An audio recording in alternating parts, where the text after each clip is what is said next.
Chapitre 30. L'écologie incontournable. Pour répondre aux besoins de ces marchés de produits frais en pleine croissance en Europe de l'Est et en Scandinavie, Genal a décidé d'augmenter sa capacité de production en agrandissant son usine de Vendée. Les associations de défense de l'environnement s'insurgent contre ce projet et menacent de traîner la société en justice. La direction générale a trouvé la situation suffisamment sérieuse pour envoyer Félix Chappet, un de ses membres, en mission d'information auprès du directeur de l'usine, Pierre Dubois. Merci d'être venu aussi rapidement. La situation est devenue si tendue que j'apprécie la présence d'un représentant du siège. J'ai pris le premier train. Selon toute apparence, votre projet ne viole aucun règlement d'urbanisme. Absolument pas, mais l'opération d'agrandissement de nos installations actuelles exige que nous mordions sur un peu plus d'1 hectare de terrain boisé en bordure de rivière. Bien que notre extension permette la création d'emplois dont nous avons un besoin urgent, elle déclenche des réactions passionnées de la part des écolos non seulement à l'échelon local, mais aussi d'un bout à l'autre du département. Ils ont constitué un comité de défense du Marais Poitevin, et ils demandent à leurs militants, nombreux dans cette région, d'appuyer leur campagne. Ça ne m'étonne pas. L'écologie est devenue une affaire politique. Nous avons été confrontés au même problème en Allemagne sur un nouveau site de construction. Le vote des Verts y est d'un grand poids. L'ennui est que nos adversaires ont touché ici une corde sensible. Ils ne se contentent plus de défiler devant notre usine en nous traitant de tous les noms. Ils nous menacent d'un procès, et, plus grave encore, ils appellent au boycott de nos produits dans toute la région. Grand Dieu! On dirait que nous rejetons des déchets toxiques dans les égouts de la ville. Croyez-vous que cela pourrait avoir de sérieuses répercussions pour nous? En vérité, je ne m'inquiète pas tellement des effets de ce conflit sur les ventes. Nous fabriquons toute une gamme de produits, dont certains sont vendus sous la propre marque des distributeurs. En outre, le marché régional est marginal pour nous. C'est exact. Ce que nous pourrions redouter le plus, c'est le préjudice causé à notre réputation. Jusqu'à maintenant, les sondages d'opinion sur l'image des entreprises nous ont placés en tête de notre secteur, pas seulement en termes de qualité, mais également d'action d'intérêt général. La Fondation Genal est très active dans le domaine de la santé et des œuvres humanitaires. Il y a moins d'1 an, la Fondation a financé une exposition d'art et d'artisanat local, je m'en souviens. Notre président était là pour le vernissage.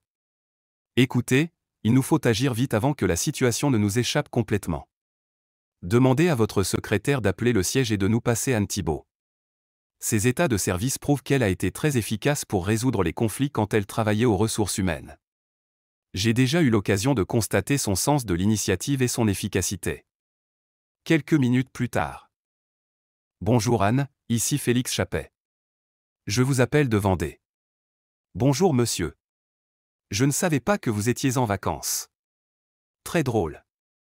Nous avons un problème ici, et vos dons de négociatrice nous seraient très utiles. Pouvez-vous venir tout de suite? Nous nous occuperons des réservations d'hôtels. Je vous mettrai au courant sur place. Libérez-vous au moins jusqu'à la fin de la semaine. Si j'ai bien compris, c'est un pompier volant qu'il vous faut. Je viendrai en voiture pour gagner du temps. J'en connais un qui ne va pas être content. Nous avions des places pour l'opéra demain soir. Exercice. Qu'est-ce qui a motivé la décision de Genal d'agrandir son usine de Vendée? Genal a besoin d'augmenter sa capacité de production pour répondre aux besoins de ses marchés de produits frais, en pleine croissance en Europe de l'Est et en Scandinavie. La direction générale s'inquiète-t-elle des menaces des associations de défense de l'environnement? Oui. Elle a même trouvé la situation suffisamment sérieuse pour envoyer un de ses membres en mission d'information auprès du directeur de l'usine. Qu'est-ce qui provoque des réactions si passionnées de la part des écolos? L'opération d'agrandissement va mordre sur un peu plus d'1 hectare de terrain boisé en bordure de rivière, ce qui va imposer d'abattre des arbres et risquera peut-être de polluer l'eau. Cette affaire reste-t-elle limitée à l'échelon local? Non. Elle concerne maintenant tout le département et même au-delà puisque les écologistes ont constitué un comité de défense du Marais Poitevin qui s'étend sur 2 départements. Est-ce la première fois que Genal a dû faire face à l'opposition des écologistes? Non. La société a été confrontée au même problème en Allemagne sur un nouveau site de construction. Pierre Dubois, le directeur de l'usine, est-il surtout préoccupé par la menace d'un procès? Non. Ce qui le préoccupe beaucoup plus, c'est l'appel au boycott des produits Genal dans toute la région. Et pourtant il ne s'inquiète pas tellement des différentes répercussions du boycott sur les ventes. Pourquoi? Parce que l'usine fabrique toute une gamme de produits dont certains sont vendus sous la propre marque des distributeurs. En outre, le marché régional reste marginal. Finalement, qu'est-ce qui serait le plus à craindre dans toute cette affaire? C'est le préjudice causé à la réputation de Génal dont l'image de marque est la meilleure de son secteur. En dehors de la qualité des produits fabriqués, qu'est-ce qui peut contribuer à donner une bonne image à une entreprise? Ce sont toutes les actions qu'elle mène dans le domaine de la santé, de l'humanitaire, de l'art et de l'artisanat.